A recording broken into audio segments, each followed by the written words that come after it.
పిల్లలకు అమ్మలకు అక్క కార్యకర్త లబ్ధిదారులు చాలా మంది వచ్చిన్నారు. అందరితో మాట్లాడించలేము కాబట్టి ఒక ఇద్దరు లబ్ధిదారులను పిలుస్తున్నాం. వారు వచ్చి మాట్లాడాల్సిందిగా కోరుతున్నాం. ఆదిలక్ష్మి గారు, రాఘవపట్నం, గోవిందరాపేట మండలి.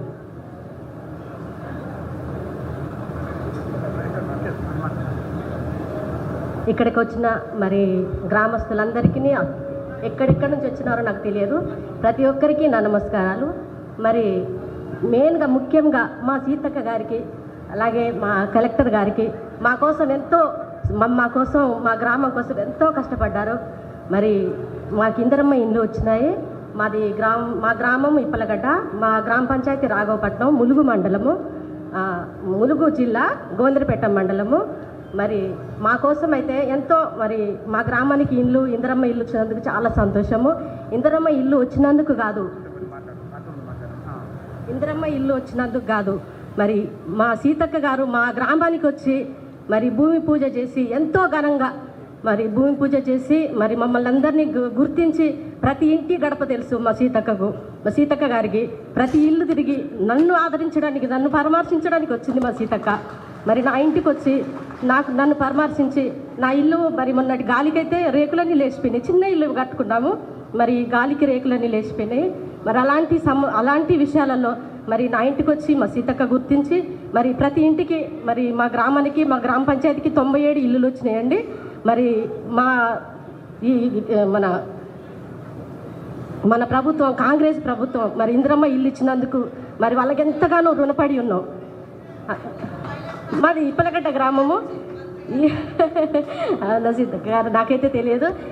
ఇక్కడ కూర్చున్న ప్రతి ఒక్కరి పెద్దలకి నాకైతే పేర్లు తెలియదండి. అందరికీ నా నమస్కారాలు. మా గ్రామం తరపున, మా గ్రామ పంచాయతీ తరపున అందరికీ మీకు నమస్కారాలు సార్. మరి మా సీతక్క గారైతే మా కోసం ఎంతో ప్రత్యేకంగా, నాకు భర్త లేడండి, మా భర్త గారు లేరండి. నా భర్త లేనప్పుడు మరి ఆమె వచ్చి నన్ను పరామర్శించి ఆమె నన్ను హత్తుకొని మరి ఎంతగానో నన్ను ప్రేమించింది. అందుకు గాను మరి ఇందిరమ్మ ఇల్లు, నాకైతే ఇందిరమ్మ ఇల్లు వచ్చిందండి. మరి బేస్మెంట్ అయింది, బేస్మెంట్ బిల్లు కూడా వచ్చింది. మరి మా మండలం తరఫున మరి ఎంపీడీఓ సార్, ఏఈ సార్, మరి మా గ్రామ ప్రజలందరూ వచ్చినారు. మరి ఎంతమంది ఇల్లు అయితే వచ్చినాయో ప్రతి ఒక్కరు వచ్చినారు ఇక్కడికి. మరి వారందరికి కూడా మేమైతే రుణపడి ఉన్నాం సార్. మరి మా ఇల్లు వచ్చినందుకు కాదు, ఇళ్ళకి నీళ్లు లేకుంటే మా సీతక్క కాలనీ అని పేరు పెట్టుకున్నాం. మేము అక్కడ ఒక బజార్ రోడ్ వేసినాము, సీతక్క కాలనీ అని పెట్టుకున్నాము. మరి ఆ సీతక్క కాలనీలో నీళ్లు లేకపోతే మా సీతక్క గారు అక్కడ నీళ్లకు బోరేయించినారు. మరి అందుకు గారు ఆమెకు చాలా నమస్కారం అండి. మరి ఆమె కోసం మరి మనమంతా రుణపడి ఉండాలి ఆమె కోసం. మరి అందుకు గాను మరి ఇక్కడ కూర్చున్న ప్రతి ఒక్కరు గుర్తించాలి. మరి సీతక్క మన కోసం ఎంతగానో చేస్తున్నారు. మరి ఆమె కోసం మనం గుర్తించాలి. మరి మనకెంత చేస్తుంది, ప్రతి ఇంటికి గడప తొక్కి అలాంటి వారు ఉంటారండి. ఆమె మంత్రి అయినా కూడా మన ఇంటికి గడప తొక్కి మరి మనం మాట్లాడేటోళ్ళం కాదండి. నేనైతే కూలి పని చేసేదాన్ని, నాటుకెళ్తాను, కలుపుకెళ్తాను, పత్తికి వెళ్తాను, ప్రతి ఒక్క పనికి వెళ్తాను నేను ఒక మేస్త్రిగా పనిచేస్తానండి. మరి నా మాట ప్రతి ఒక్కరు అందరు వింటారు. అలాగే మరి మా గ్రామం కోసం ఇంకా చేయాల్సిన రోడ్లు కానీ మరి ఇంకా ఏ సౌకర్యం ఉన్నా మాకు దనసరి గుంట కావాలని మేము అక్కగారిని కోరినామండి. మాకు దనసరి గుంట కూడా కావాలని. మరి మాకైతే కొంత సమస్య వచ్చింది. అది ఫారెస్ట్ వాళ్ళ ద్వారా అది ఫారెస్ట్ అని వాళ్ళు చాలా సమస్య పెట్టినారు. ఆ సమస్యకు పరిష్కారం చేసి మరి సీతక్క గారు మరి ఓకేనండి, సీతక్క గారు ఆ సమస్యను కూడా పరిష్కారం చేసిరండి. మరి ఆమెకు ఇక్కడికి వచ్చిన ప్రతి ఒక్కరికి ధన్యవాదాలు. లబ్ధిదారి యొక్క ప్రతిస్పందనను మనం చూసాం. ప్రజాప్రతినిధులు మన సేవలో మునిగిపోయి మన యొక్క కష్టాలు తీరుస్తున్న సందర్భంగా ఆమె ఎంతో ఉద్వేగానికి గురి కావడం జరిగింది. ఆమెకు ప్రత్యేక ధన్యవాదాలు. మరొక బెనిఫిషరీ రజిత గారు, నార్లాపూర్ గ్రామం, తాడ్వాయి మండలం. వేదిక మీద అలంకరించినటువంటి మంత్రివర్గులకు, మరి ఇండ్ల మంత్రివర్గులకు, ఎమ్మెల్యేలకు, నాతోటి వచ్చిన మరి పేదింటి ప్రజలందరికీ నా హృదయపూర్వక వందనాలు. నిజంగా ఈరోజు మన తెలంగాణ ప్రభుత్వం వచ్చిందంటే ఎంతో సంతోషంగా అనిపిస్తుంది. నేనైతే నాది ఒక పూడు గురుష అండి. మేమిద్దరం వికలాంగులము. మా భర్త వికలాంగుడు, నేను కూడా వికలాంగురాలనే.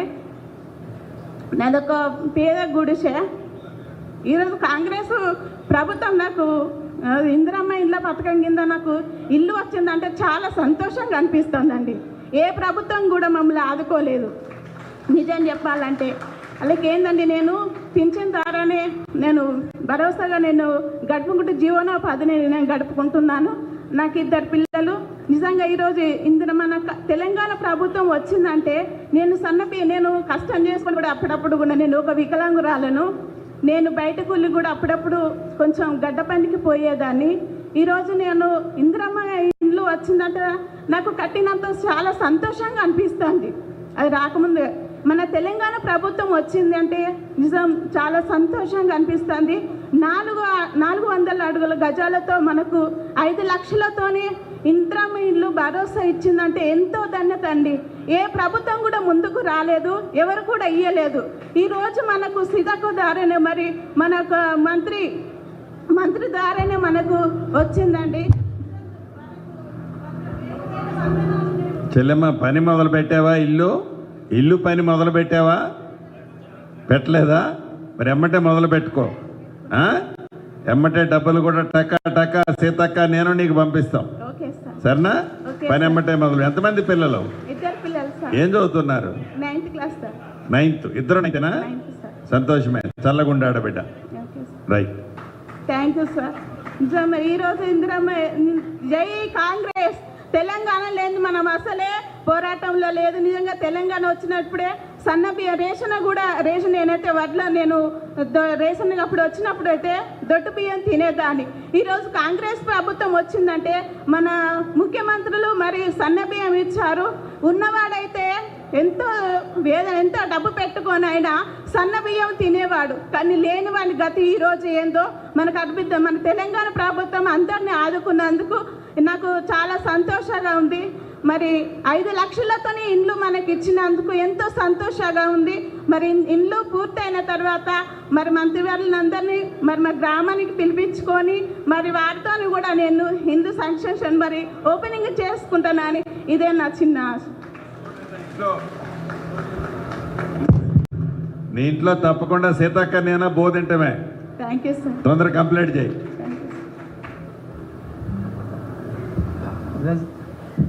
రజిత గారు తన యొక్క అభిప్రాయాన్ని వ్యక్తం చేశారు. ఇప్పుడు మన ప్రియతమ నాయకురాలు మంత్రివర్యులు సీతక్క గారిని మాట్లాడాల్సిందిగా కోరుతున్నాం.